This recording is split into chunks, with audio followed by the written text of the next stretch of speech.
fellow viewers, and thanks for joining us on the Pan-African debate today on Afrique Media. Today we are discussing the Anglophone crisis in Cameroon.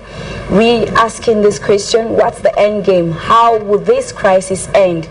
The crisis is getting into its fourth year ever since December 2016, when the Anglophone crisis the situation actually became very tense in two English-speaking regions of Cameroon. We are looking at the northwest and southwest regions of this country.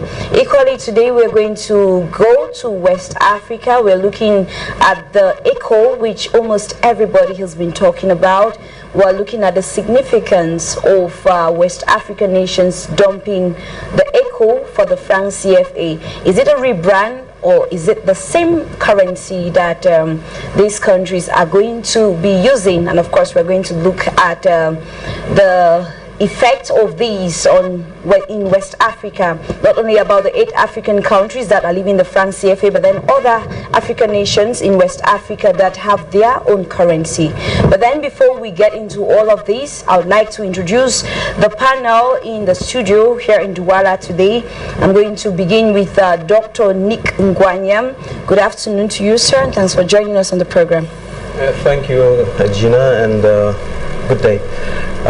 I want to say good afternoon to the co-panelists as well, and welcome to Abdul Karim. And to wish everyone out there Merry Christmas. It's still the season, and a Happy New Year. The topics for today are very exciting, and I hope we'll have enough time to deal with them. Thank you so much, sir. Thanks for joining us. Dr. Ningwanyam is a politician and economist. Thanks for joining, an educationist. I beg your pardon.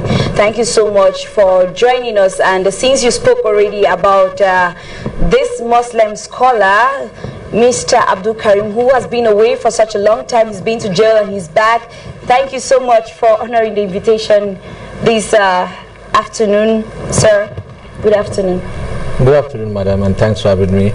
Let me proceed by praising God and asking Him to send His blessings upon His prophets, messengers, righteous men and women who have lived, to my parents who are here with me on the panel, to southern Cameroonians, to brothers and sisters in the bushes and the jails in exile.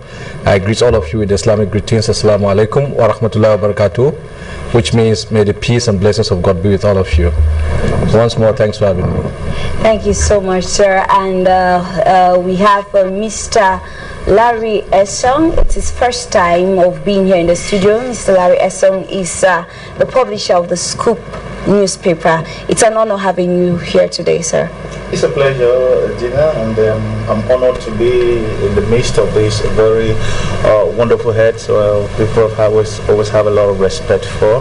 When I see Dr. Nick Bryan here, I say, wow, this is wonderful. I see Senior Barrister Ashu. I've always watched him, and Abdul Karim is no new name. He's one of those freedom fighters we have now who've been stamping his own authority to make sure that what actually is supposed to be done is done. And so it's a pleasure. Thank you so much. And we have Senior Barrister Ashu Emmanuel, of course, in the studio. Good afternoon to you, Senior Barrister. Good afternoon, Gina. Good afternoon, televiewers. Good afternoon, fellow panelists. Welcome to my good friend and brother, Abdul Karim. I wish all of you a happy and prosperous new year, and also a very quick end to this Anglophone civil war. Indeed, a civil war that has claimed the lives of close to 3,000 people, displaced hundreds of thousands, and caused 10,000s to move out of the country. Dr. Nick Ngwanyam, I'm going to begin with you, and of course it's a general question to all of you here in the studio. How do you think this situation in Cameroon is going to end? Let me just say that if the thing has dragged on it's going into its fourth year now, it's just because we don't want to solve the problem. You know, the problem has always been there, it's not new, and then it took a different dimension slightly over 3 years ago, And if someone wanted the problem solved, it would have been solved in 2 weeks' time. But because we refuse to, look squarely at it and then address the issues, it's been getting out of hand, and it's actually gone out of hand. Now, it's about facing the truth, and people don't want to face that truth. But this is the good news. A few months ago, His Excellency President Paul Biya was in Paris, and he made one of the most important statements that he has ever made all his life. That was the most important thing. If you have to remember President Paul Biya for anything, just remember him for that statement that he made in Paris, where he liberated Anglophones. This is what he said. I can't say it in exactly his words, but this was the whole idea. He said that for the last 56 years or 60 years that we've been trying to live together, Anglophones and Francophones, in this thing called Cameroon. The intention of the 80% of the Francophones was to absorb, assimilate, call it whatever term you want, so that Anglophones would disappear and their genetic material would be Francophonized. And they tried, and it failed. That was actually he was putting his finger on the issues and telling us where the problem is, and at the same time giving us the solution. But as soon as he left Paris, might be when he was saying it, the people who write his scripts in Yaoundé were not listening. So whatever we did afterwards, we continue with the old mentality of assimilation. When he said that they had failed with the assimilation, by the very nature he said that what was agreed at in the major national dialogue was a problem, because the major national dialogue happened before his accession, before his statement. And everything that the government had been doing up to that material moment, the focus was assimilation. So from that moment where he spoke, if we actually respected our president and wanted our problem solved, then we should abandon the road of assimilation and ask, if we don't know the right way to follow, we ask, how do we unravel all of this and go on the right path? And if we have done just that, if we just need to do only that, and the problems will be solved.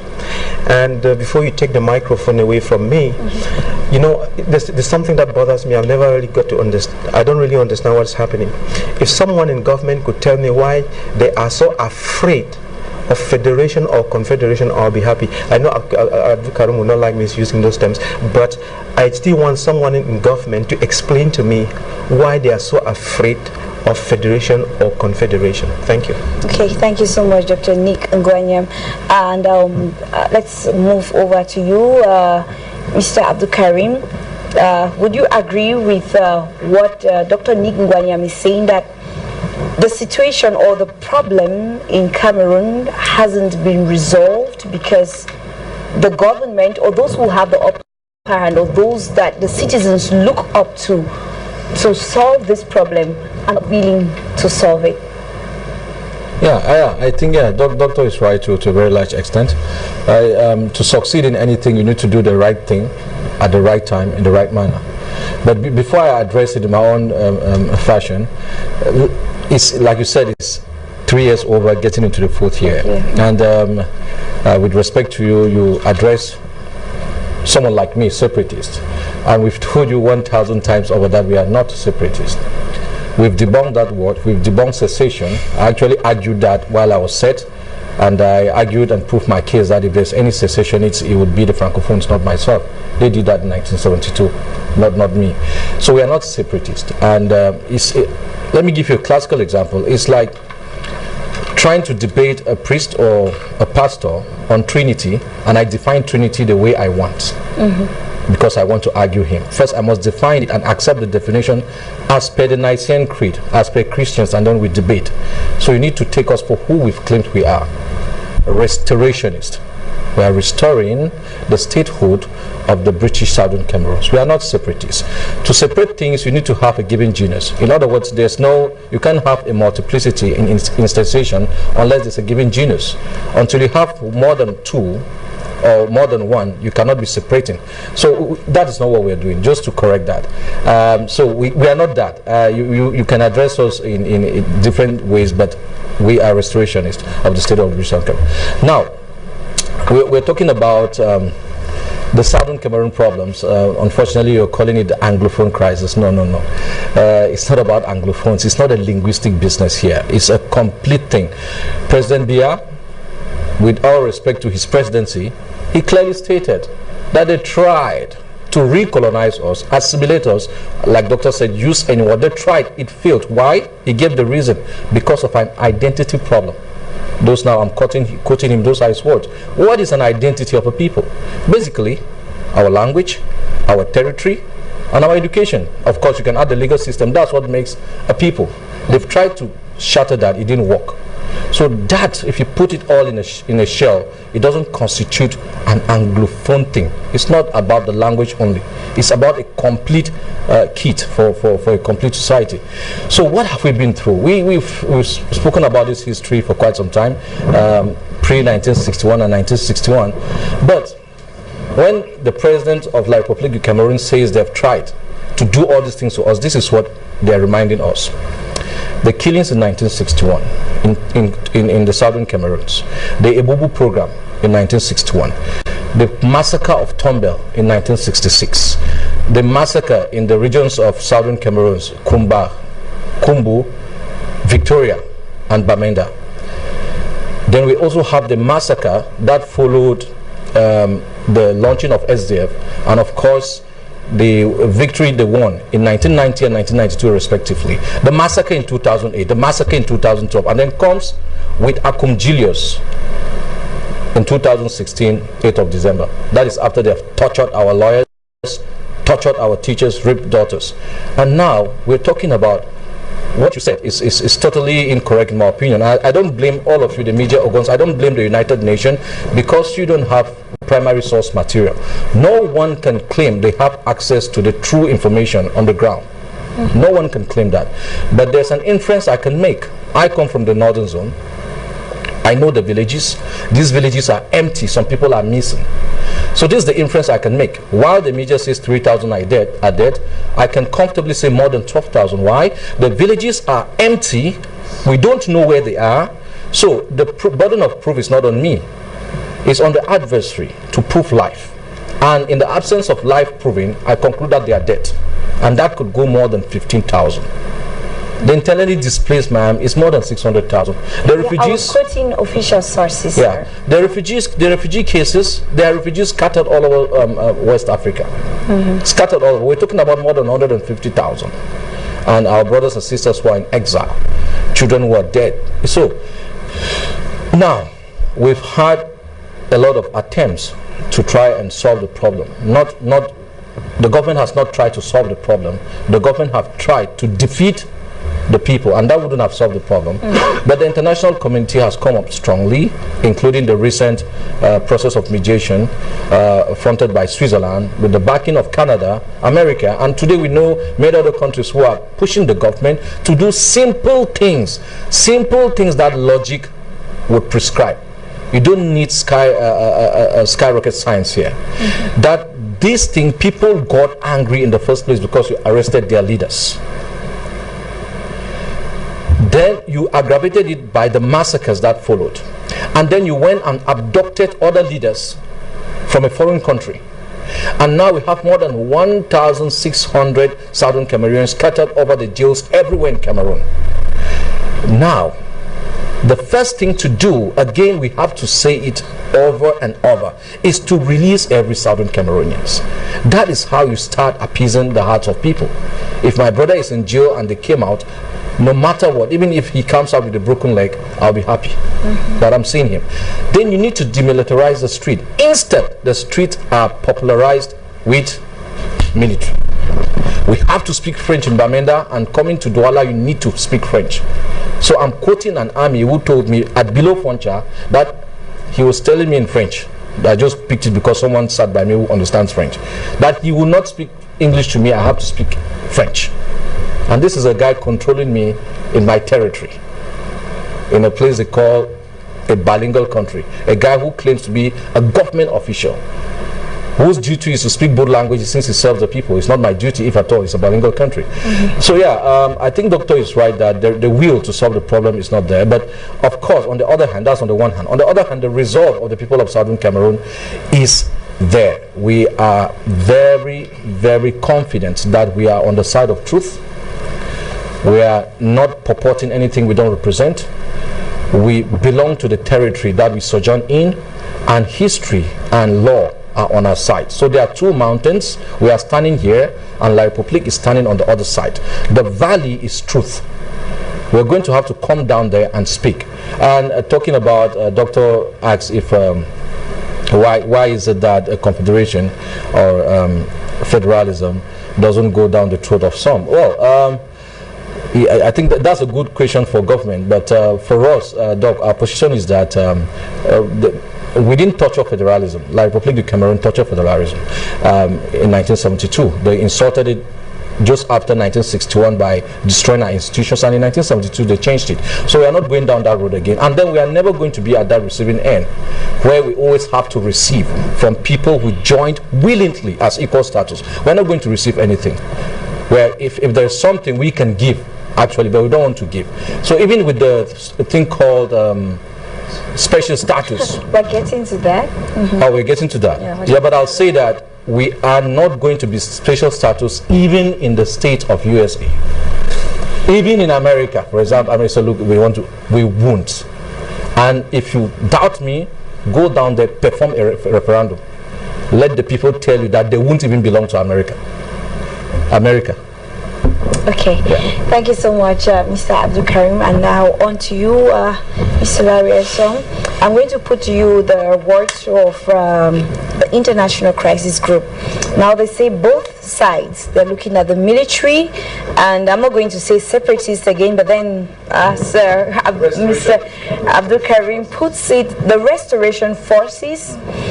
Both sides, they say, must, I beg your pardon, explore compromise solutions aimed at a level of regional autonomy that's somewhere between what both of them want. We're looking at breaking away or reclaiming what they had, and a special status or decentralization that is being offered by Yaoundé.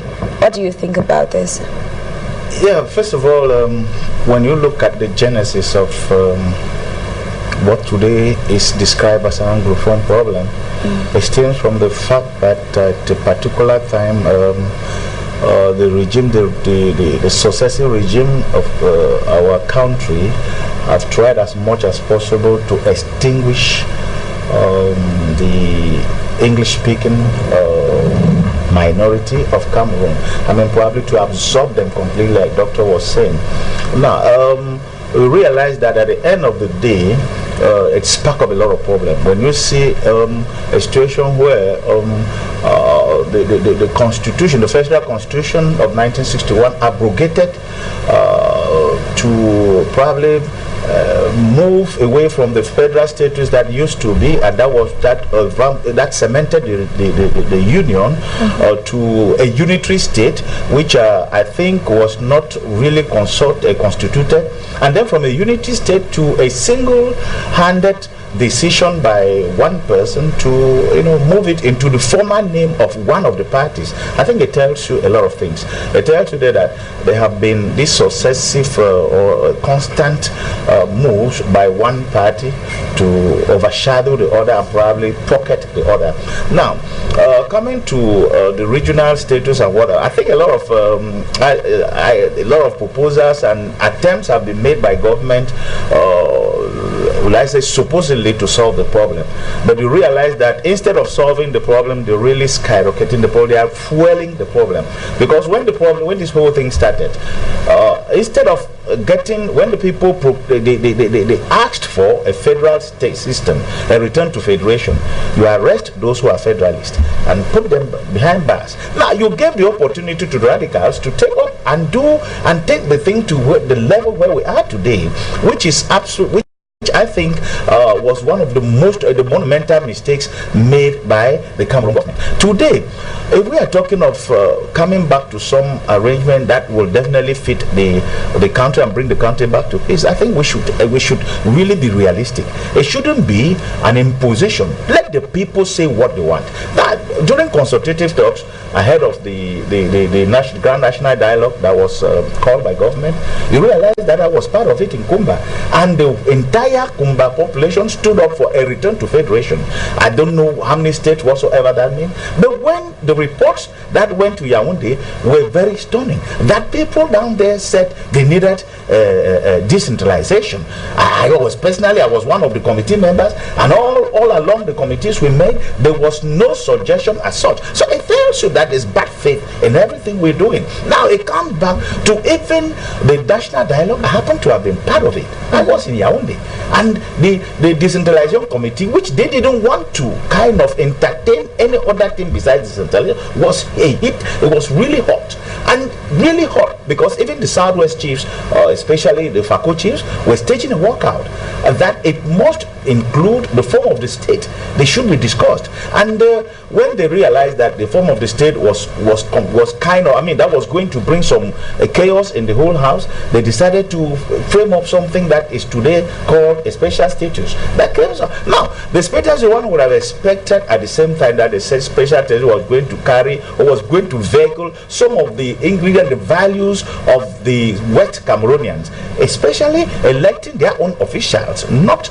imposing officials on them. But today we still realize that what they call decentralization and the house of the regional house is still placed under an elected official. Why would governors not be elected within their regions? Why should we have SDOs again lording it over councils? So at the end of the day, you realize that nobody is ready to solve this problem. The leaders who were arrested there, who were arrested in Nigeria, and others like BBC and the rest of them, they are still in jail. And what do you think? What peace are we talking about? How can we be talking peace when you are still holding as many people, villages, the killings are still continuing? I was driving here, I was driving from Kumba to Douala yesterday, corpses at Mbalangi. So I think we should be very frank with ourselves. Let's look ourselves on the face and tell somebody we have to go back to the dialogue table and address our problems as we really want them to be. Not that one party should select who is supposed to be on the dialogue table for the other. So that, I think, there we are failing. We are not really facing the bull by the. We are not taking the bull by the horn. Okay, thank you so much, Mr. Larry Esong, and we're going to come to you now, Senior Barrister Asher Emmanuel. We have a situation where several armed militias are currently in positions of strength in most rural areas. I don't know how many of you here sitting in the studio can boast of going back to their villages without any problem. Like, you just drive to your village without getting into confrontation with or maybe meeting members of these different militia groups. We're looking at this situation and wondering how it is going to end. Even if the crisis is solved today, what's going to happen to those who have already picked up arms and are in control of these rural areas in Anglophone Cameroon? Thank you, Gina. You asked the co-panelists some very pertinent questions which scratch me. See, I think I would want to take a different view to one of the co-panelists who said the government is not doing anything to solve the crisis. In all fairness, they are doing something. They want to solve the crisis, but the problem is what they are doing to solve the crisis, because what we see them doing is maintaining the status quo. They consider that they have acquired certain rights which must be preserved, and that is why we see them proceed by wanting to suppress. You see, what they're doing is using the military to crush what they consider a rebellion, which unfortunately is not the right solution, because the right solution, as we as we have been clamoring over time, is to look at the root cause of the problem. You have rightly pointed out, today we have armed groups, restoration forces that are being supported by a very, very dynamic diaspora. Because if it is just the guys in the bushes who have arms, that will not be a big problem, because that is what the government is counting on. They're counting on exhausting the armed force, the armed restoration forces. But it cannot happen because they are being supported by a dynamic diaspora that keeps giving them more and more sophisticated weapons. So how are we going to envisage the end game? You have the UN, America, civil rights groups that are coming up with proposals. US senators have been talking of going back to federation. And I want to look at the question. If we are going back to federation, what is the legal basis of a return to federation in Cameroon? People will tell me, Cameroon has once been a federation. Correct. What was the legal basis of that federation? I want to remind everyone that that federation was the unilateral act of President Amadou Ahidjo, who decreed the federal constitution into application. If we want to know the real form that Cameroon should take, we have to go back to Resolution 1608 of the United Nations and look at what Article 2 said. It recognized the independence of Southern Cameroons. To be recognize the independence of Southern Cameroons. That means you are talking about two independent states. And to buttress that, Article 5, Article 4 said the trusteeship, the people having freely decided to attain independence by joining their brothers, the trusteeship agreement between the UN and Britain will come to an end in the following manner. The administrative authority, the government of Southern Cameroon, and the government of the Republic of Cameroon should come together as a matter of urgency before the 1st of October and decide in what manner the agreed policies of the parties are going to be implemented. That clearly is a union treaty, which has not been done till today.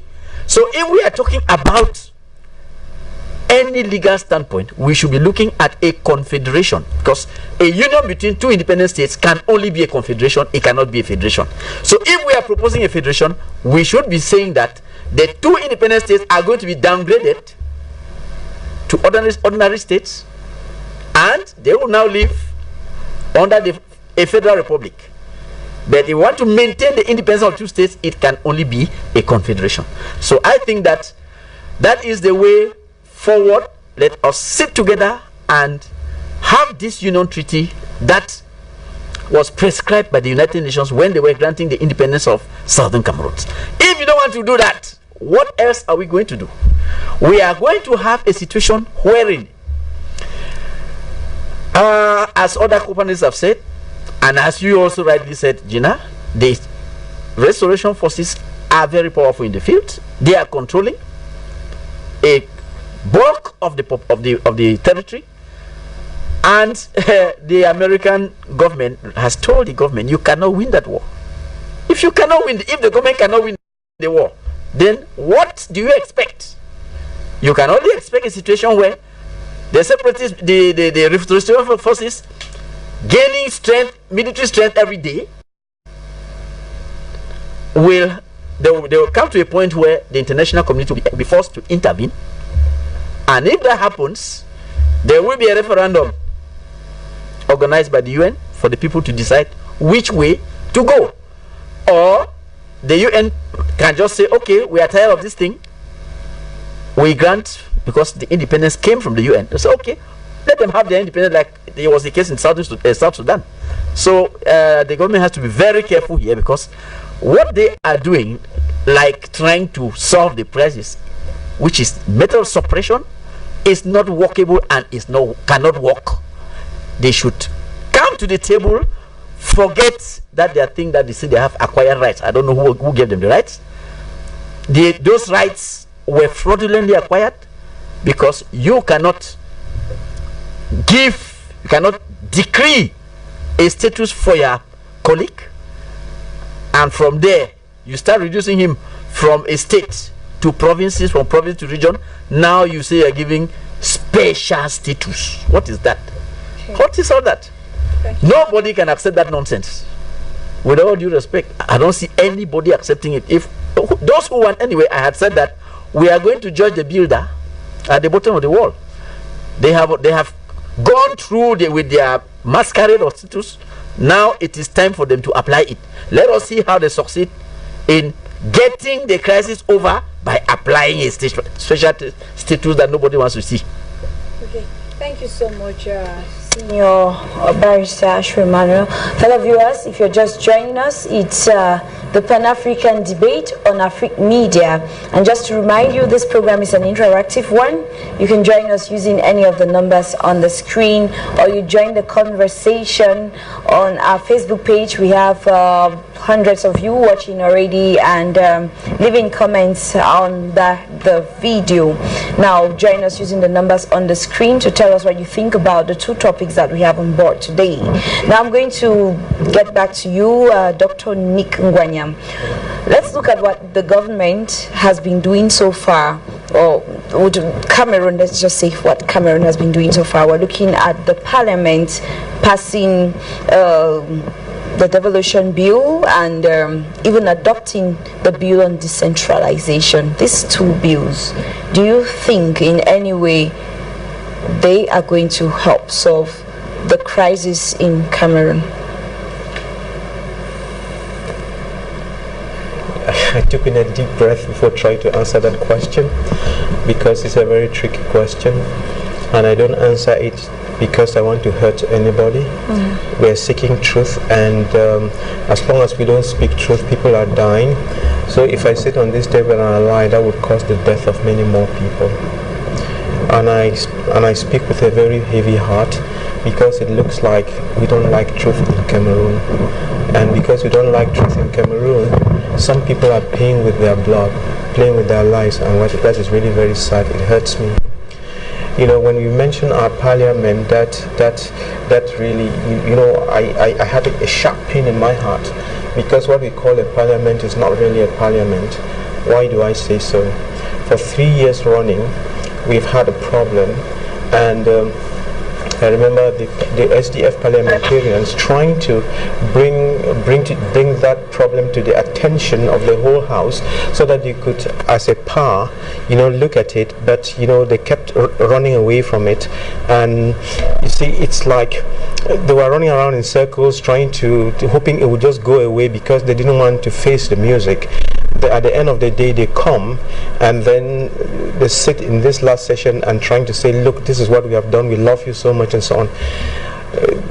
You know, if you have someone who doesn't really want to listen to you, and for some odd reason he jumps in the day and starts dancing, and then he's stretching a cup of milk for you to drink, you ought to be very careful about that cup of milk. It's not a genuine cup of milk. And so whatever they have been trying to do, I would imagine they're trying to do their best. If someone is trying to do their best, you can't blame them for doing their best. That's their best, so you can't blame them for that, but their best is not good enough. They lack integrity, and they don't like to face the truth. They don't love their fellow human beings. I mean, if you were to stay in Cameroon all by yourself, what use would it be if you are just all by yourself? We have to put in place a system which allows everybody to be themselves. It's just as that. It's very simple. I mean, we've pushed Anglophones to the point where some are saying, okay, we want to become restorationists, and now they have their clauses to define exactly what they want. But people just want to be themselves, to live together with you and do things like human beings. And you say, if they're not your slaves, they cannot survive. I mean, you must make them your slaves. Why do you want to make them your slaves? When you're a slave master, how does that make you feel better? There's no point trying to make other people slaves. For heaven's sake, just let them be. It's so simple. Like Barrister was explaining, you can, you know, what Parliament, yes, Parliament has put it down. I don't know whether it's already been promulgated to law or whatever. I don't know what it is, but nothing is written on solid rock. Even God had to modify his laws. You know, he had some laws before, and then Moses came and then brought the 10 commandments, and then after that Christ came with a new doctrine. Not that he abolished the law, but he polished it, you know. So even God changes some things, and you know that African presidents, they also change their constitutions that they can do what they want. So this is not written on rock, and probably since Parliament was sitting, they had to come up with something. Fine, that's great, they have come up with something, but that something is not good enough and will have to be modified. Even if it's going to take 10-20 years, it's going to be modified. But what I decry now is the fact that people are dying, and let's do what is right and good so that all this killing stops. Loss of life is not good. When I talk sometimes on social media, some people call me names. Well, but that's the way they say it. Let's look for that justice. Let's look for that peace, and let's be civilized. It doesn't really, when you kill other people, it doesn't help you. So the Amba killing the military is no use. The military killing the Amba and the civilian is no use. The Amba killing civilians is no use. All this killing and suffering is no use when we know the right thing to do. And like someone said, maybe we are being manipulated from abroad. White men, or I don't know from where, are manipulating us to kill ourselves. I don't know about that, but we all know what the truth is. If you have a plate of rice, share it with your brother. What's the point? Why do you want to eat the plate of rice all by yourself? It doesn't help. Thank you very much. Thank you so much, Dr. Nick. We are going to get to a few of our viewers who are trying to join us in the studio this afternoon. Good afternoon to you, sir, and thanks for joining us. Please, before you go ahead, tell us who you are and where you are joining us from.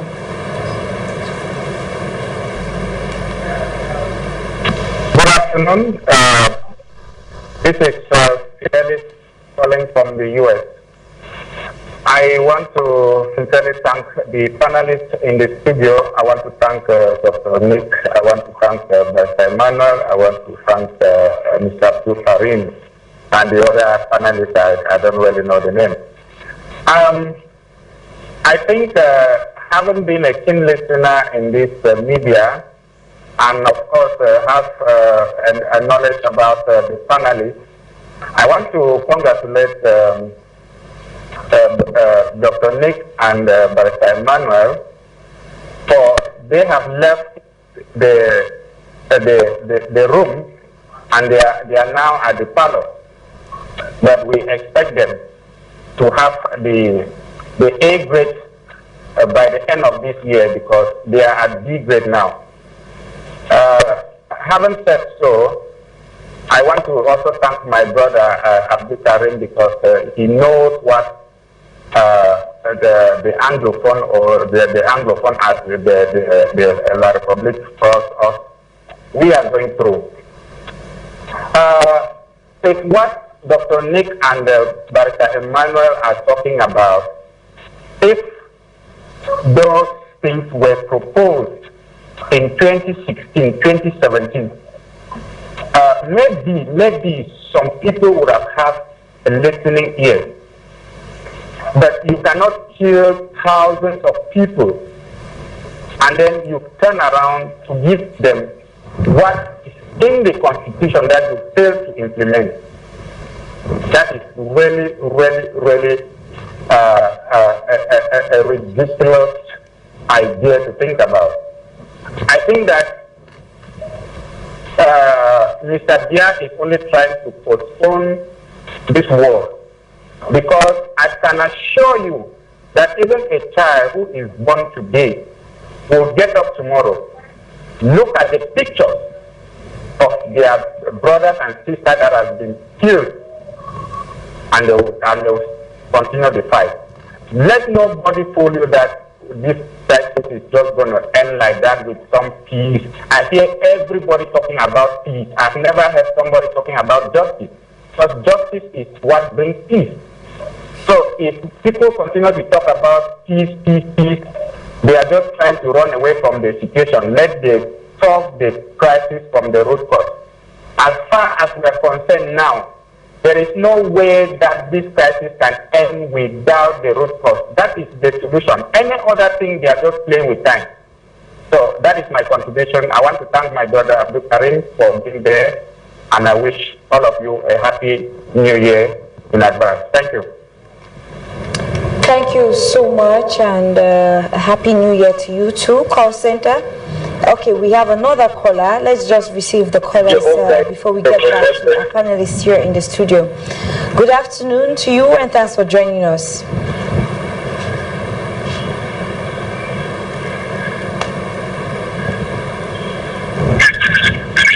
Good afternoon to you. If you can hear me, you are already on air. Please tell us who you are and where you're joining us from.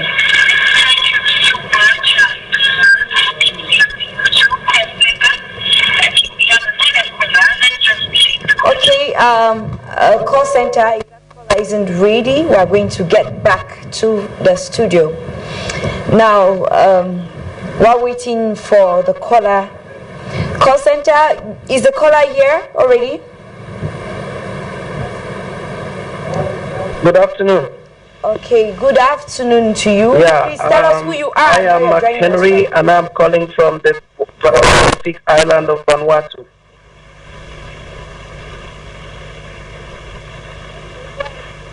Hello, can you hear me? Yes, I can hear you. Go ahead with your contribution. Yeah, I want to create senior barrister. I want to create Abdul Karim, Dr. Nwanya, who happens to be the proprietor of my school, St. Louis, and all of you for the show today. I want to greet you people, and I've been following them for some time. I have a short contribution to make. Actually, La Republic has reached a position of horror on our people that the only thing that we can accept with them now, if they are wise, is to give us to live like good neighbors. Because even the confederation we are talking about, it will not work anymore. We Ambazonians, we are now Ambazonians. We are no more Southern Cameroonians. We are no more Southwest and Northwest. We are now Ambazonians. And that is our identity. And nobody will take that away from us. Our babies, already my children can now sing the Ambazonian national anthem. And every other Ambazonian child is singing the anthem. That is what they will not take from us. And the days, as days are going, the only chance they have left, they will ruin the chance, because if they don't let us go now, there will be a time when we will be living like North Korea and South Korea, and it will take us decades or maybe centuries to even start living like good neighbors. La Republic has done a lot, and they keep on doing a lot on our people. And they think that we will succumb to some sort of confederation or federation. They're wasting their time. Bala gave them a prophecy and told them, talk with these people, because if you don't talk with them now, you ask for this federation, they will not get it. That time has passed. We will not accept federation, we will not accept a confederation, because as the days go by, they kill our people. We are getting to the extent of North Korea and South Korea. And if they don't want us to live like good neighbors, then we are going to live like enemies for life. I, for one, am happy to pass through Mr. Nwanya's education, Dr. Nwanya's education academies that he put over there. And he taught us a lot, and some of us have very dangerous plan with what he has taught us. Sorry, it wasn't meant for this way, but we are looking at this. Let the Republic let us go, because the anger that is rising on us every day, we will see them, and soon we will be the ones to give them special status if they are not careful. Thank you very much. Call center, do we have panelists in the studio? We take the last call and then we come. Hello to you, and thanks for joining us on the Pan-African debate on Afrique Media. If somebody calls you, vibrate. You will vibrate. Put it in your pocket, you will vibrate. Put it in your pocket. Please, if you can hear me already on air, go ahead with your contribution. Mr. Frank Sango, good afternoon to you. Tell us where you are joining us from, and then you go ahead with your contribution. Hello? Please go ahead with your contribution, sir.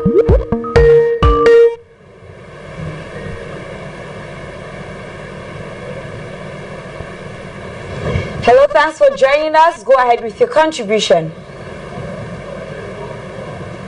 Joining us from Côte d'Ivoire, please tell us who you are and then go ahead with your contribution. Hello?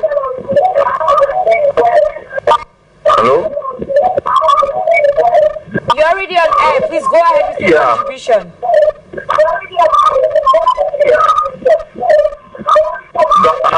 I'm calling from Côte d'Ivoire.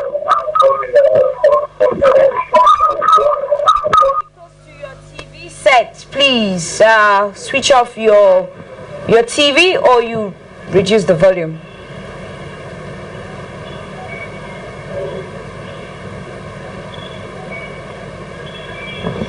Okay, call center, we're wasting a lot of time just to get that caller, but then I would like us to come back to the studio. We stop now with the calls. We're going to get back to the callers, and let me come now to you, Mr. Abdul Karim. You did talk about the special status. You mentioned it, and we are looking at what the government, Cameroon, in all has been doing to solve the Anglophone crisis. And we are looking at this special status that has been granted already to these regions. Do you think it's going to help? Well, yeah, I think that's a very intelligent question. But before I try and answer, let me just, my father there said that there was something done in Kmer County, and by and large the people opted for federation. Well, that would be news I'd like to see, and who conducted such an exercise and who was in the room, because I think that would not be correct. Yeah, not after all the things that have happened. And then also, just to chime in with what Barrister said, confederation. Again, we are not in our right senses after being through the darkest part in the night and can now see light, because actually in the darkest moment that's where you see the spot of light if you're conscious.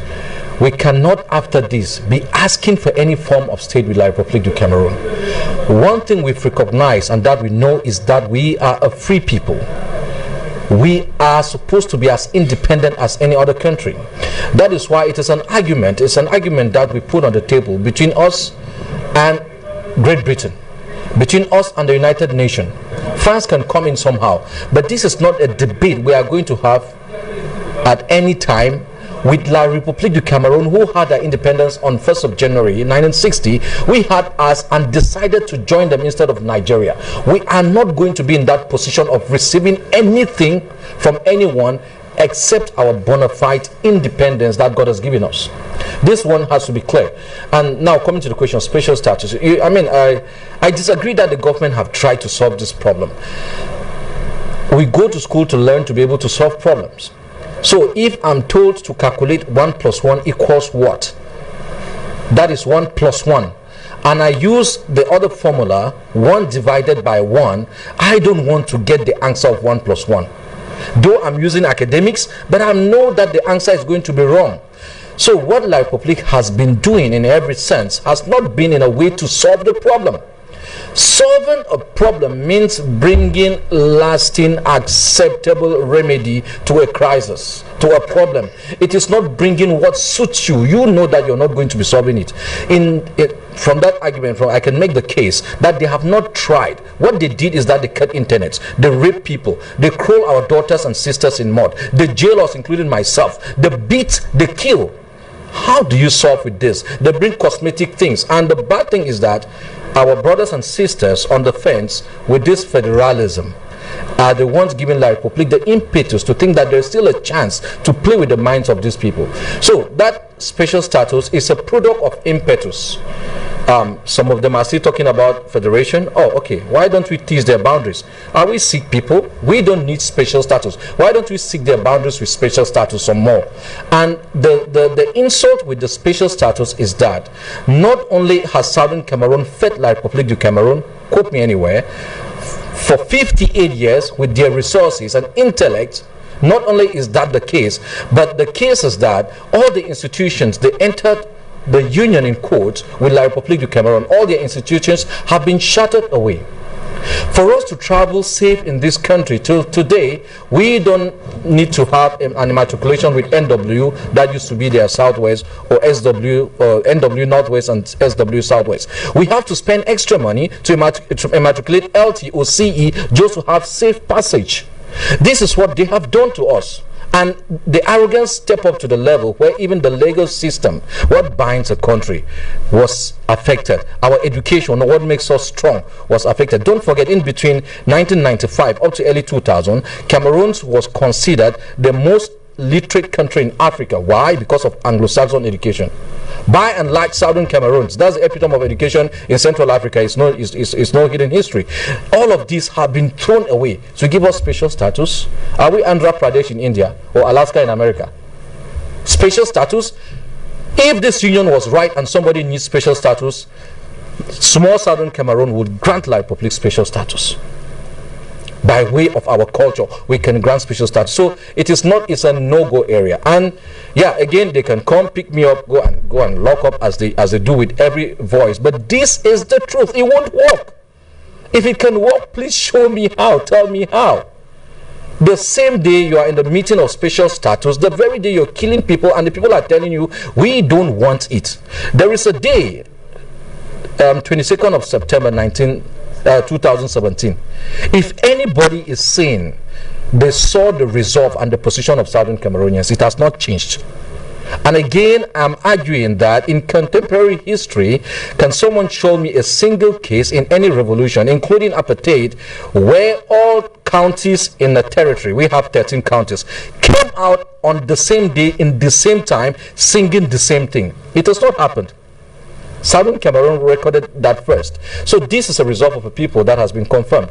This thing called special status is an insult. What must occur? Now I'm saying must occur. It would in my life or the life of my child, but it will occur, is that Southern Cameroon will sit at that end of the table, a round table, not a meeting where we have that high table and some people are seated there. When they camp, some people, when they enter, everybody stands up, they sit. No, they are going to sit as equal partners and talk about the Southern Cameroon problems versus La République with a third-party mediation, and then a solution will come, period.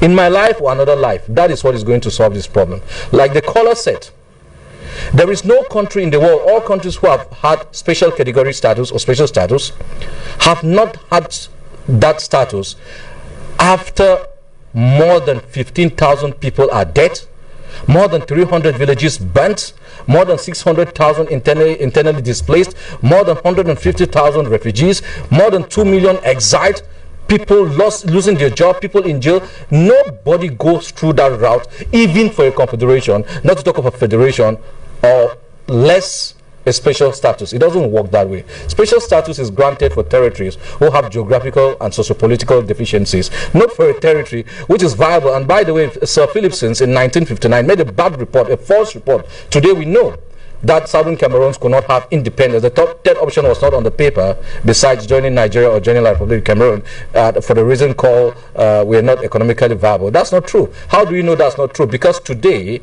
we have been feeding the other part for 58 years. How can a territory that is not economically viable achieve that? Look at what we entered this union with. Almost everything a country needs, including our currency. I'll add that. In April 1962, that is when our currency, the British pound sterling, was totally bought with some few francs CFA. And that would now connect us to the next subject, of course, that eco thing. Thank you very much. Okay, thank you so much, Mr. Abdul Karim. Now, before we get to you, Mr. Esong, we have another caller on the line. Hello to you, and thanks for joining us on the Pan-African debate. Hello? Hello, sir. Yes. Please go ahead with your contribution. We're already on air. Yes, I'm from there. I'm calling from the United States. I will first say Happy New Year in advance my brothers in the studio. I love you guys, what you are contributing in this program. I want to say Happy New Year to all of you. And my point is very short. I go to Barrister Ashu. Barrister Ashu, I love you so much. I love all your programs. I've been following you in Equinox, all your programs. But what I'm begging you today is, you should know that when they go to all these programs, when they're talking to the Francophones, when it's an English program, when they talk to them in English, they respond in French to show you that they don't even want the English. But when you go to the program, since you are bilingual, when you go to the program, when you are talking, they talk to you and you give them back in French. Barrister Ashu, I'm begging you, stop giving them that opportunity. These people cannot make us look so low, and you still go there and give them this French version. I've been following all the programs that you are there. When you sit there with them, when they're talking in English, they respond in French. But when they're talking with you in French, or they're talking with you in French, you respond in English. Please, I just want to beg you, Barrister Ashu. You are somebody I respected. Please change all your programs to be in English. Even they talk to you too in French, if they talk to you in French, answer in English. Thank you, sir. And I appreciate Afrique Media for a wonderful work that I've been doing.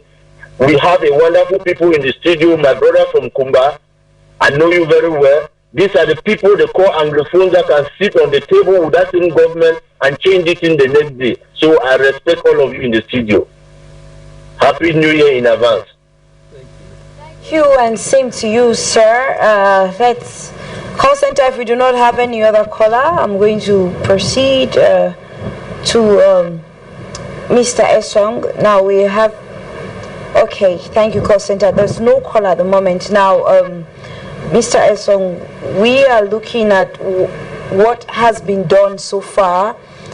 A dialogue, calling for a dialogue, a genuine dialogue. Just after the dialogue, many people have been talking about doing something which is really genuine, and it's of course involving those who are coming from, those who are in the diaspora. Of course, they have a say in the crisis, and those who are in the bushes who haven't actually had the opportunity to have their voices heard on this dialogue table. So do you think another dialogue should be held, or what should be done? Yeah, the dialogue, yes, major national dialogue, I would say yes, it was.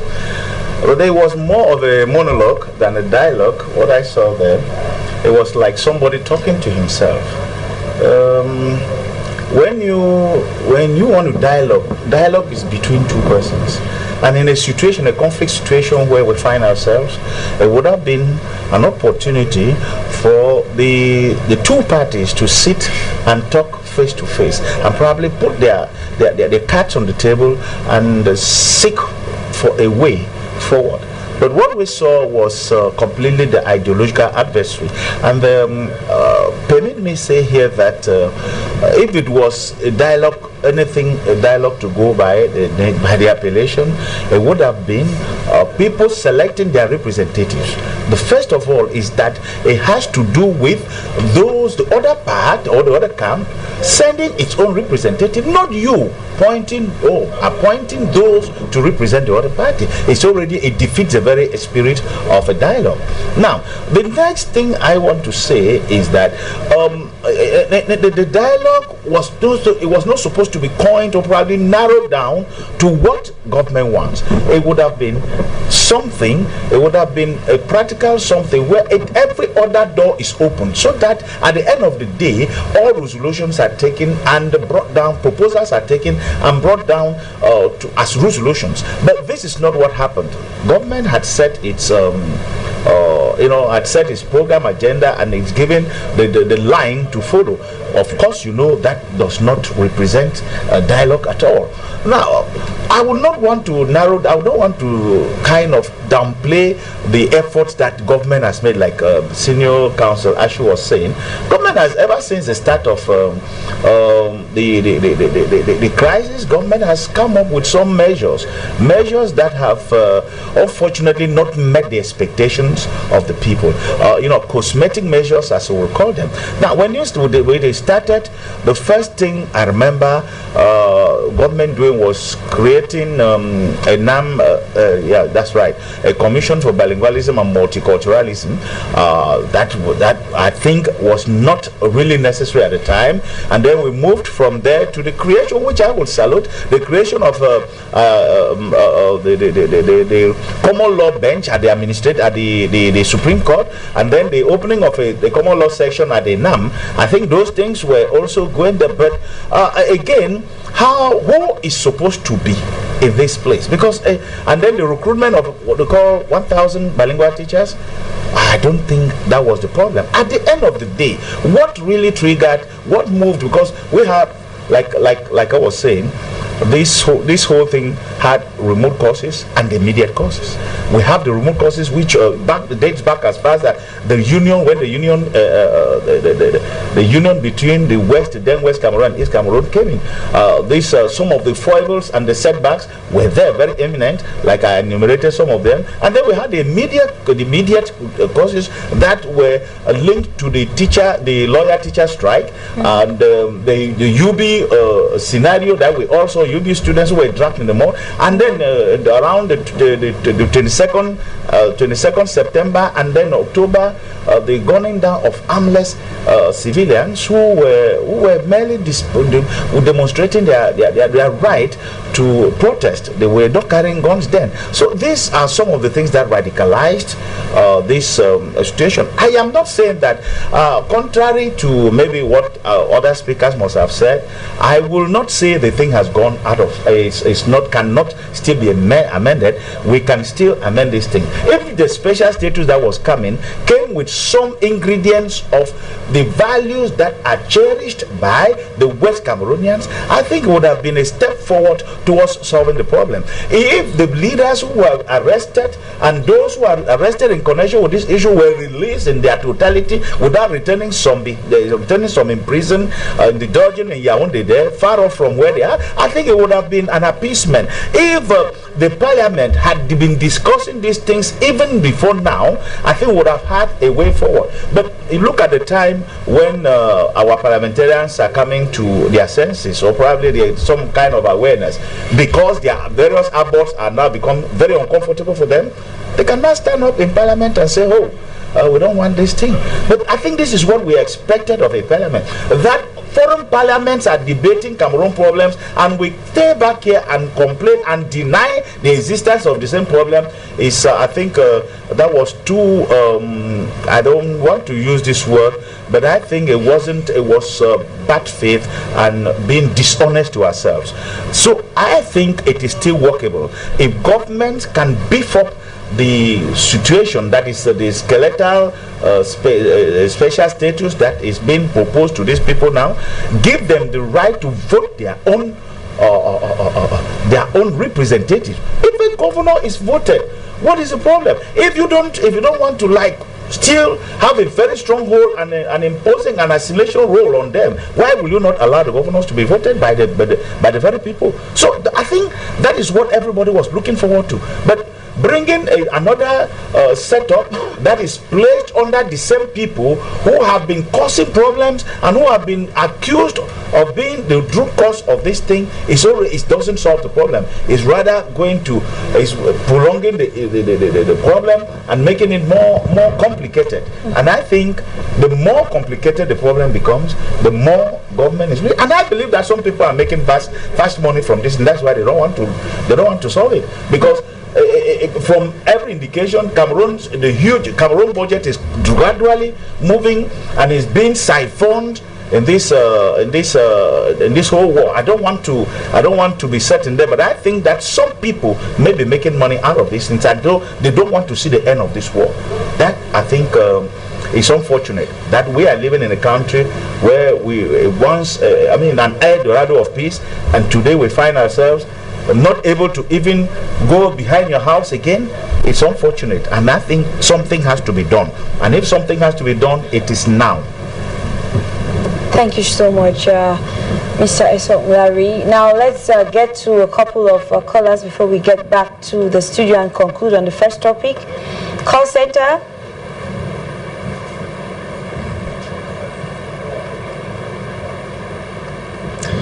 Okay, they've said we've lost these callers, and I'm going to come to to you, Senior Barrister Ashu Emmanuel. Before we get to you, let's get this caller. Hello to you, and thanks for joining us on the program. Hello? Please tell us who you are and where you are joining us from. Yeah, this is Special Status. I'm calling from the United States of America.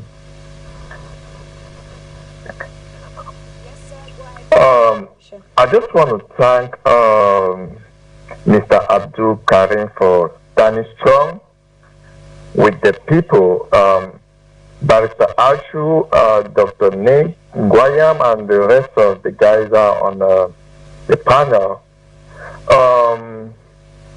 Very interesting topic. I just want to let La Republic know that they cannot give us a special status. Instead, we, the Southern Cameroonians, we are supposed to give them a special status. Special status has been something that has been in the Constitution. Why must they have to wait until they have to kill people, they have to rape people, they have to destroy homes, they have to make people internally displaced before they can be like, all right, let's just give these people special status as a way of rewarding them for what we've done for them. No, it's not going to work. I just want to thank Dr. Ningwayam and the rest of the guys on the panel to keep doing what they are doing. May God bless you all and Happy New Year. Thank you. Thank you so much. Call center, do we have another caller?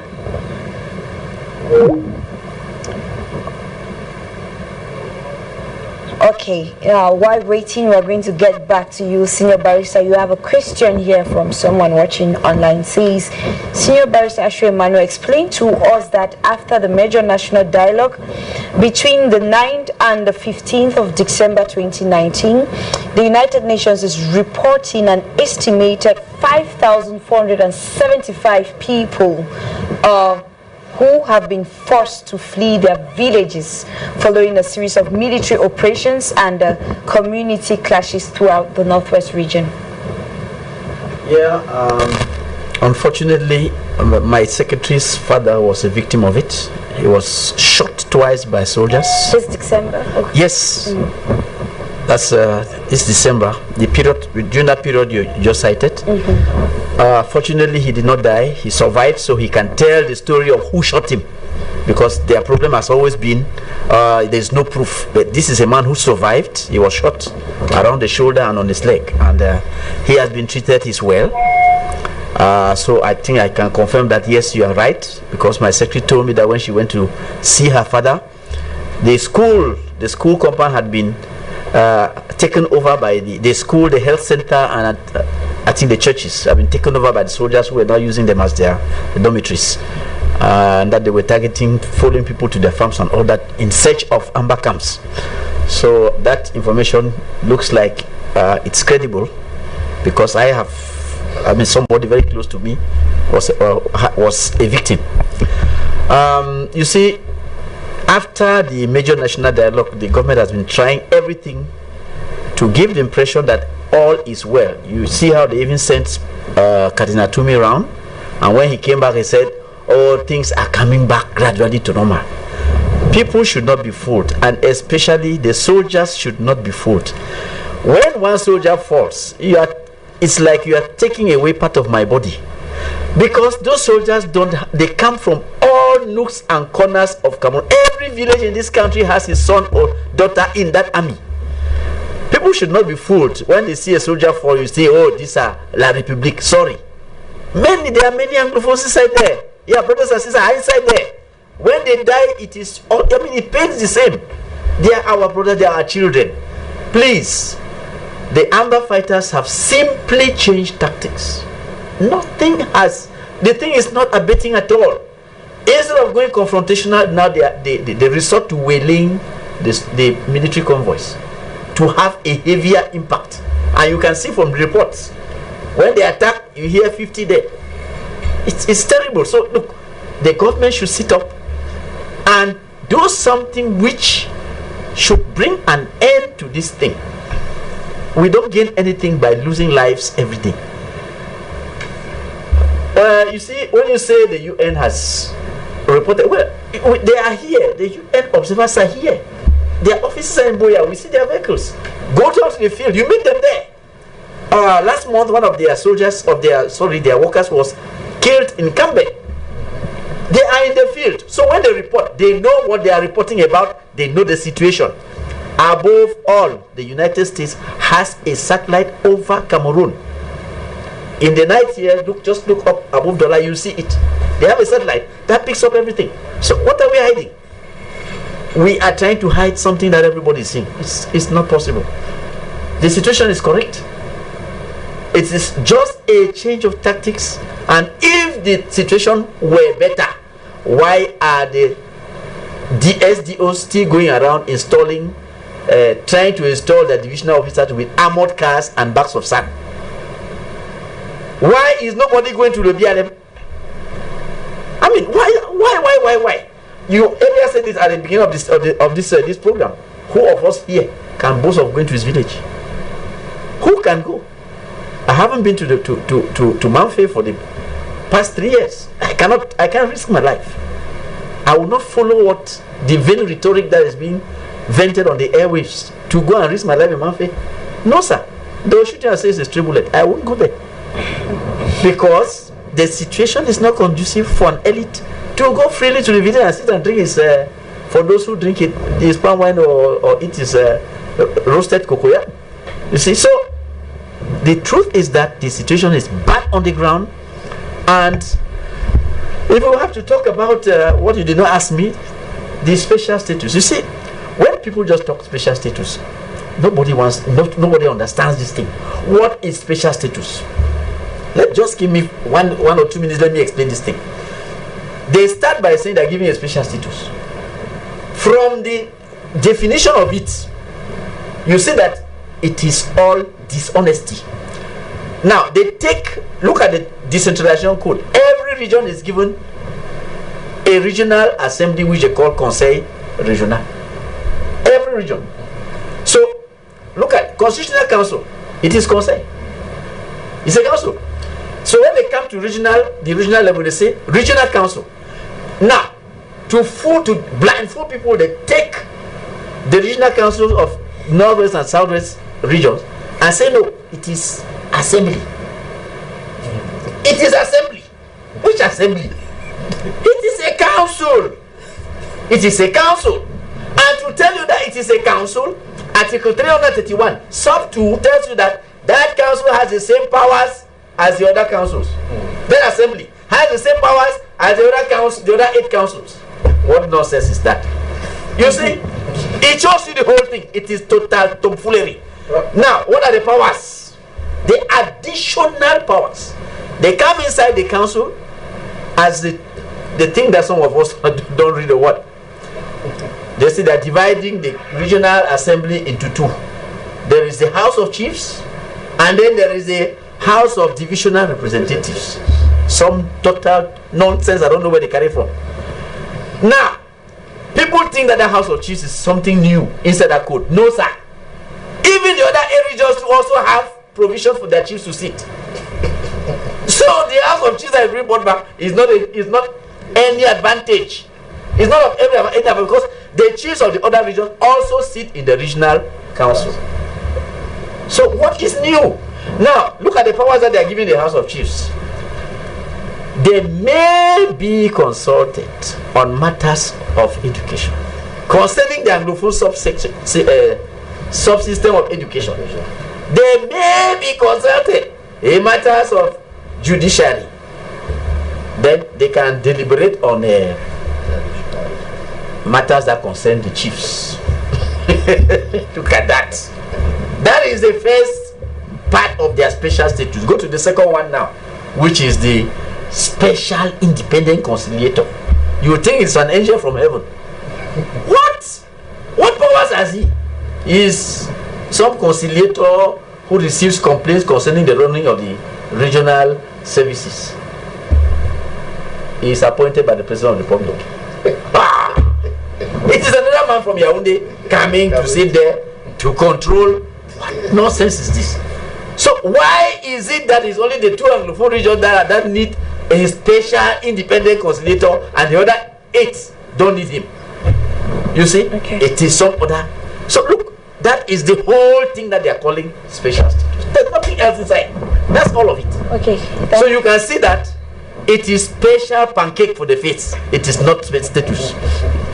Okay, thank you so much, Senior Barrister. And of course, we are going to just trash this last topic before we move on to the next. Before we get to that, I would like us to receive this caller who has been insisting online. Call center, I don't know if they are still there.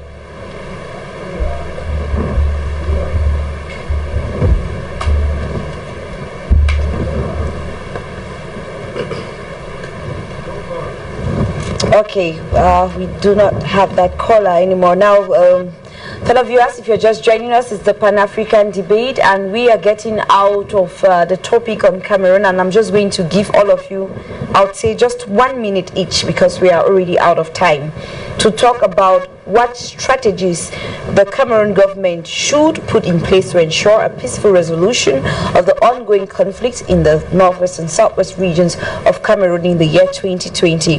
Now, I'm starting with your 1 minute, Dr. Ninkwanya. Yes, everybody was looking forward to this major national dialogue to be able to come up with solutions to our problems.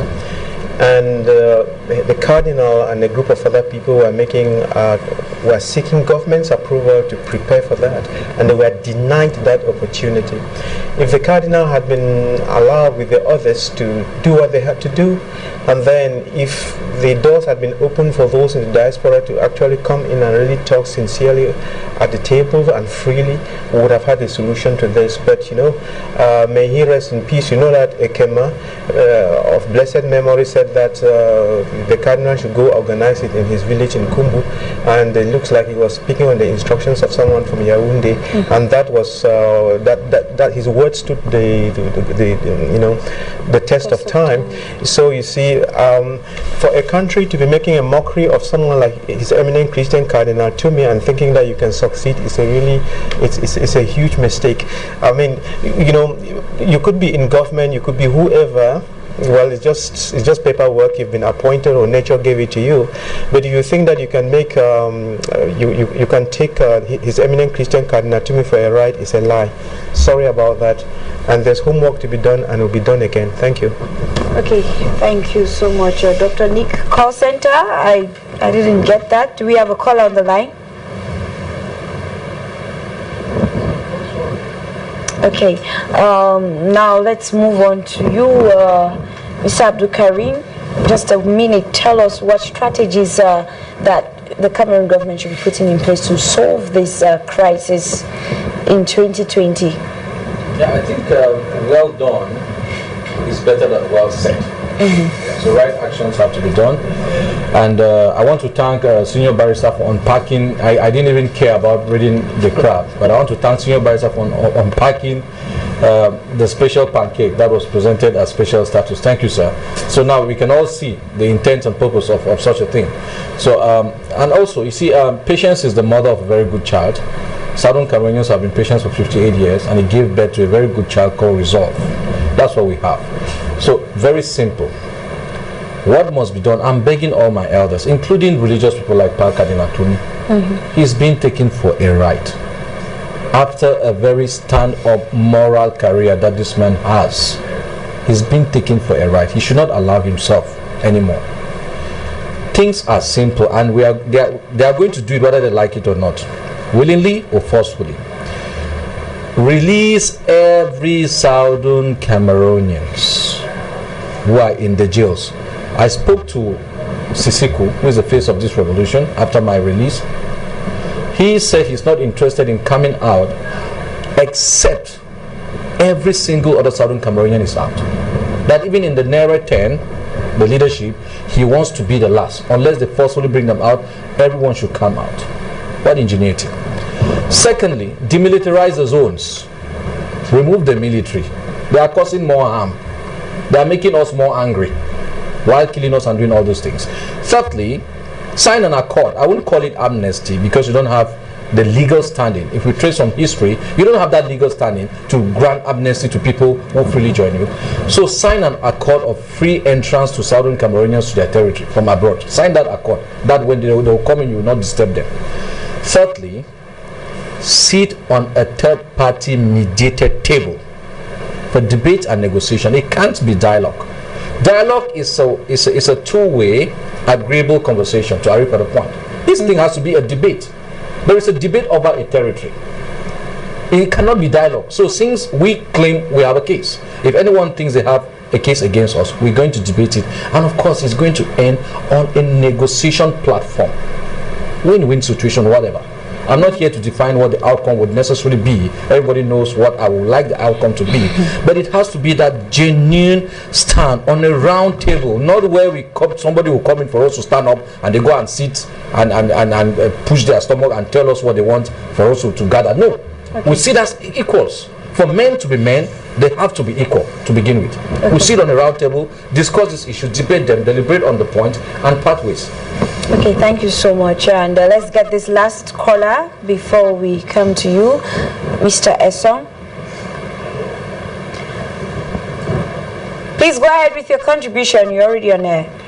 Yeah, this is Fidelis coming again. You know, this is a very good topic. And in as much as you guys are debating, it is our responsibility to educate our people so that they should not buy the fake news of special status. I understand that special status is talking about the judicial system, the educational system, and you can name the rest. So I want to ask anybody who is talking about a special status, I want that person to first of all tell Southern Cameroonians and Bazonians that you came to this union with the French system of education, so we want to give you back now your Anglo-Saxon system of education. I want somebody to tell us that we came with the French language. Now we want to give you back your English language. I want somebody to tell us that no, you came with the French judicial system. Now we want to give you back your Anglo-Saxon system. Those are the questions that anybody who is talking about special status, that person should first of all ask himself. Because these are the narratives that people just go out there and fill it out to confuse our people. Because you cannot give what you don't have. Now, what Francophone don't know is that we, the Southern Cameroonians, we are very intelligent. We might be small in number, but we are not stupid. Because when you look, we have our strength in debating. A French person don't know how to debate. Arrogant, that is all they have. Now, when you see the way they present their issues, you discover that they are doing the same as the colonial master.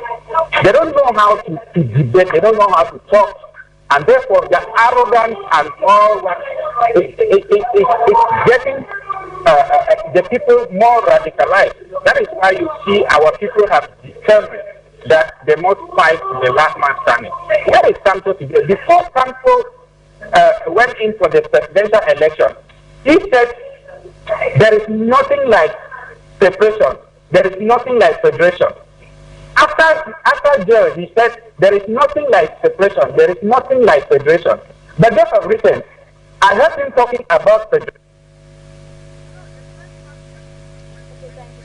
Let's just get your reactions before we get into the next topic. Call center, we stop now. We are not going to receive any more calls for now. Now, Mr. Essong, tell us what you think the government should be doing that they have not been doing in 2020, because we cannot look at what they should be doing again in 2019 because the year is already coming to an end. Yeah, Gina, the government, besides what the other panelists have put forth here, government should be able to give to the people what they want. If the people are standing for a federal system of government, give them that, and clothe it with the core values of what they brought into the union. That's what I'm saying. Their educational system, their judicial system, their culture, their way of life. And I think those are things that are non-negotiable in any society that is perpetuating and probably preaching peace. That the people should have what they want. Secondly, I am also of the opinion that if those who have been detained for years now, including Mancho BBC, he didn't carry guns. I don't see why Mancho should still be behind bars and far off from his own. Those are people. The Cultural Revolution was one of the revolutions to, in fact, draw the attention of the powers that be, especially the city council then, to see to it that the town receives a befitting a facelift. And if such a person is arrested and locked up until date, is still kept behind bars, I think it is injustice being perpetuated there, not peace. We cannot be talking peace and perpetuating injustice at the same time. I am also talking of, I'm looking at a situation where some of those bills, obnoxious bills that are passed in parliament, like the recent bill on the promotion of bilingualism, which kind of forces the French language to be used in common law courts, where the reverse is not true. And so why would such bills be forced through? And even when parliamentarians of English expression, those who were there, including the CPDM parliamentarians whom I said have started coming to their senses now, refused to endorse that bill was forced, hastily forced into parliament, and it went through. So you see, some of these bills are a provocation to the people out there. So why not withdraw some of those bills and allow the status quo? Please allow them to enjoy the land, what they brought and how they feel. Let the courts, let the common law courts operate within the ambit of what obtains elsewhere.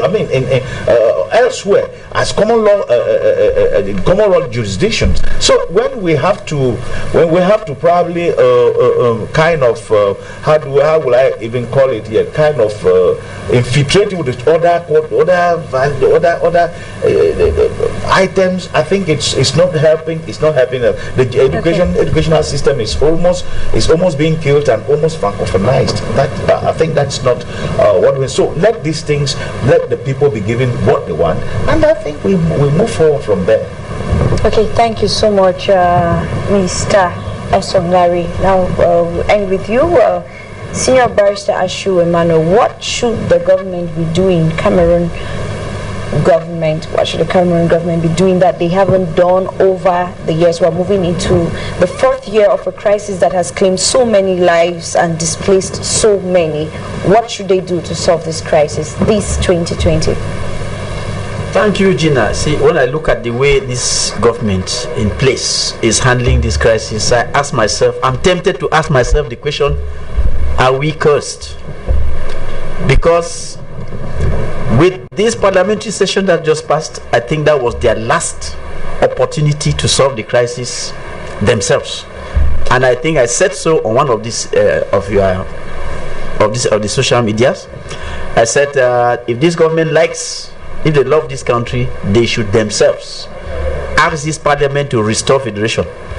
Because, like one of these civil society organizations said, the government and the restoration forces should shift somewhere to the center. If you cannot, one person is asking for total independence, the other one says no, we maintain the status quo. Shift somewhere to the center, and that center seems to be federation. Should we continue losing lives and wait until the UN steps in to install federation after we have lost more than almost 1 million people? That is not, I mean, it's senseless. The economy is on its knees. Southern Cameroon was declared by this very government as an economically disastered area. So, look, CDC is finished. Sonara. Palmol. Look at that. What are they expecting? That with the law, the decentralization code and their national dialogue, things are coming back to normalcy? That is wishful thinking. Now, I said that was their last opportunity, this parliamentary session that just passed. So what are we expecting from them now? I will tell you plainly, I am expecting nothing from this government. more especially as they are stubbornly going ahead with those elections, which nobody wants to see, and which are, I mean, even the US has asked them to stop that thing. They don't want to hear. They are going ahead stubbornly. So what do you expect but sanctions, impending sanctions from the international community? I am sure that they are going to come. Sanctions will start falling, and all of us are going to suffer. And the UN is most likely going to step in. If the killings continue as we are seeing, they will step in to stop the humanitarian disaster. And you know what that means. When they come in, you don't master, they're going out. So I think this government, I don't know whether they have any other option of standing up, because that would have been the opportunity for them to put back federation on the table, and they would have had a sizable part of the population that would have sided with them. But now they threw it off. Instead of putting federation, they carry special status. That does not even convince a primary school child. Okay, thank you so much, Senior Barrister Ashu Emmanuel. Fellow viewers,